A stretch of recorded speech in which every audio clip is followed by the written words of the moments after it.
You may not believe it, but in a ruin somewhere in Syria. People have long believed that this is the resting place of a terrifying figure. The ancient king of Babylon even treated it like the king of hell. In order to find it, a squad of vampires decided to come here and take a chance. They took out a 3D scanner to scan, and discovered that the ground beneath their feet was hollow. The vampires immediately moved the floor tile that was used as a trap. A dark, straight path suddenly appeared before them. They followed the steps down to the deepest part of the ruin. While the vampires were searching everywhere, they heard an unusual noise coming from under their feet, so they all bent down to take a look, but the next second, something terrifying happened. What the hell? This terrifying, mysterious creature was the ancestor of vampires, Dracula. In an instant, he was invited back to the lair by the leader Danica to flatter him. Danica captured young women for Dracula to enjoy fresh blood to his heart's content. While Danica was a little scared, Dracula transformed into the form of a man. He changed the face of the vampire and blamed Danica. You are just the soulless corpse of your ancestors. Why are you so miserable now? Dear, the world has changed. Humans have a new hunter, Blade. While the two of them were talking, Blade destroyed a vampire stronghold. After learning the news, Dracula was neither rushed nor panicked. He conveyed a plan to the key members, ensuring that Blade could be easily killed. Then he sent a suicide squad, and at night they harassed Blade at will. Of course, a warrior could never let them go, so he easily gave them a lesson. He thought he could just finish the battle, but there were two more vampires shooting at him in front. Blade turned on the ultraviolet light on the car, which killed one of them. Then, relying on the strong power of the car, he caused the car to collide and overturn. Then a vampire crawled out of the car, but before he could go far, he was shot through the body by a silver bullet. But this time it was strange, because when a vampire was shot by a silver bullet, it would instantly turn to smoke. But this man in front of him did not. Blade curiously went up to observe, and at this time he realized that this man was not a vampire, but an ordinary person. Blade didn't understand the reason at the time. The murder scene on the street was photographed by someone from afar, and she was the vampire Danica. She took the photo of Blade killing someone on the street to the police. This incident made Blade a murderer, and now he was no longer being flattered by the two sides. This divisive plan was Dracula's gift to him. It wasn't until the police suddenly attacked the base where Blade was staying that he knew the truth. During the escape, Whistler was unfortunately shot and killed on the spot. After learning the news, Blade was extremely remorseful. In an instant, he had no heart to continue fighting. From here, Blade was arrested by the police on the spot. While he was being interrogated, his face was a little dazed. The sudden departure of Whistler was difficult for him to accept. The chief immediately invited a psychiatrist to come. After a conversation, the doctor diagnosed him with a mental illness and needed to be sent to a mental hospital. Right after that, he took out a tranquilizer to prevent Blade from running away on the way. But what was unexpected was that the doctor who came to the police station to pick up Blade was the vampire Danica. It turned out that the psychiatrist was a pet of the vampire. He had to pretend that Blade was mentally ill so that they could easily kidnap Blade. This was also a scheme of Dracula. But the movie is not so easy to end. Only Danica had not been so pleased for a long time, so she had the opportunity to swagger. At the same time, he mocked Blade. Fate is destined. You are so lonely, warrior. Now no one will come to save you anymore. But as soon as Danica finished speaking, a vampire was killed on the spot by someone. Turning around, Hannibal jumped in.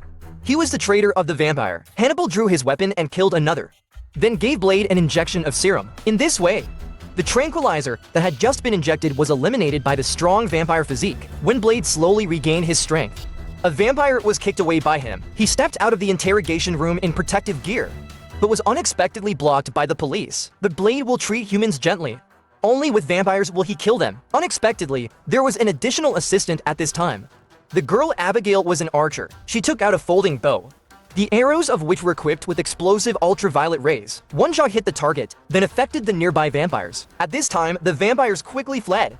Even if they hid behind the door, they could not escape the pursuit of the archer girl. With the help of these two hunters, Blade was able to escape from the police station. In a flash, he arrived at the base where Hannibal was.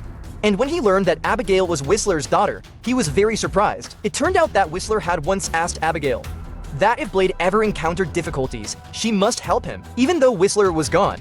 The mission to kill demons had to continue. At the base, they met other members who called themselves Night Knights, and they also understood vampires very well. For this reason, they also researched and developed many weapons to deal with vampires exclusively. Among them are exploding ultraviolet bullets, as well as high-end ultraviolet bows. Both ends are equipped with powerful ultraviolet rays, which are a powerful assistant in dealing with vampires at close range.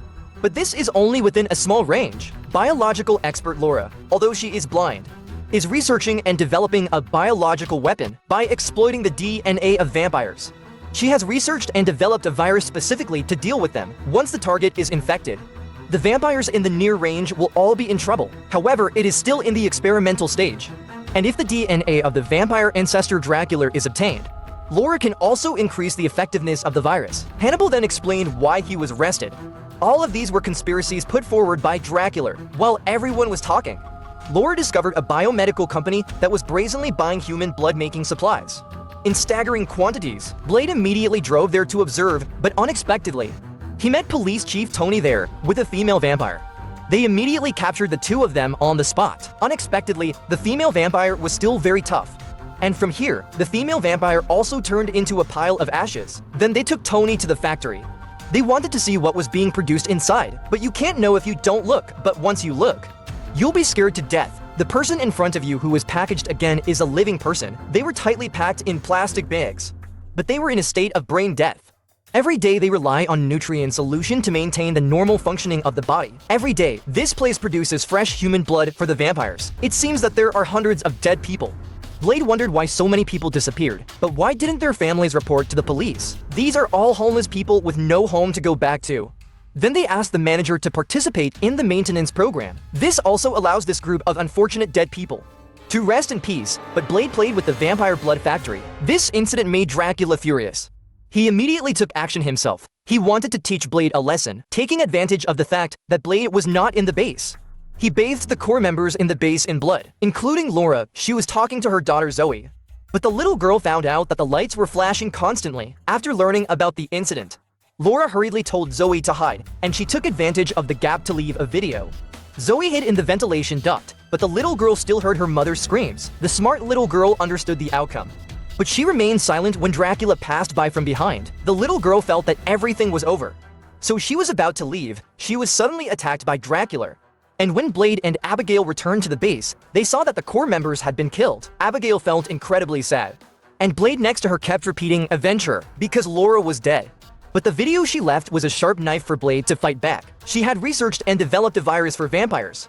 Only this virus has the potential to affect Blade. After all, he is a mutant vampire. Because Laura didn't have time to test it, she also felt very sorry about it. With these sincere words, Blade didn't have any resentment. In order to be able to completely destroy all vampires, Blade volunteered to do anything. Then he looked for the virus test.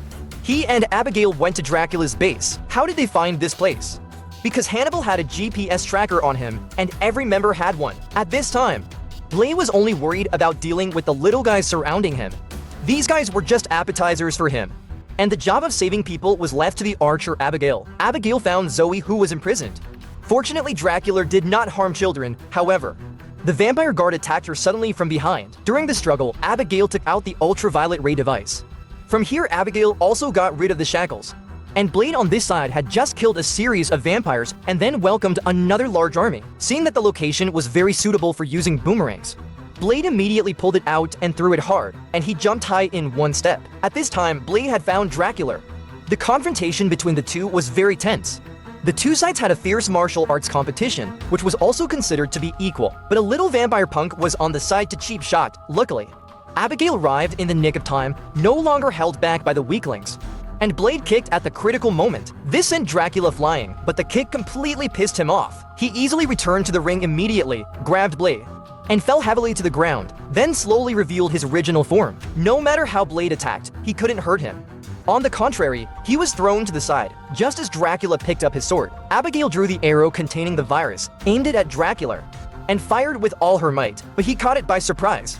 And he wasn't paying attention, so he threw the arrow to the ground. Abigail fired another arrow, and Blade took the opportunity to pick up the arrow and stab it straight into Dracula's heart. The virus also slowly spread throughout Dracula's body, and quickly spread to his heart. Immediately afterward, he spat out all the blood in his mouth, including a large amount of virus. The red blood was quickly swallowed by the virus, then slowly dispersed to every corner of the building. A few of the remaining vampires, after inhaling the virus, all fell to the ground in excruciating pain, and eventually they disappeared, slowly awaiting the end of his life.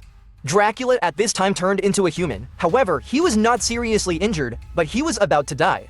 Just before he died, he gave Blade his sentence. My tribe has always wanted to create new vampires. And since Dracula's death, a great war has also ended. The FBI rushed to the scene and surrounded it. But Blade did not resist and was taken away. Could it be that the virus had affected him? When Blade was taken to the morgue, the coroner wanted to examine his body, but at this very moment, Blade opened his eyes again, pushed the doctor away, and kicked the guard down. Blade had been resurrected and escaped from the hospital. It seems that the virus did not kill him, all because he was a mutant vampire.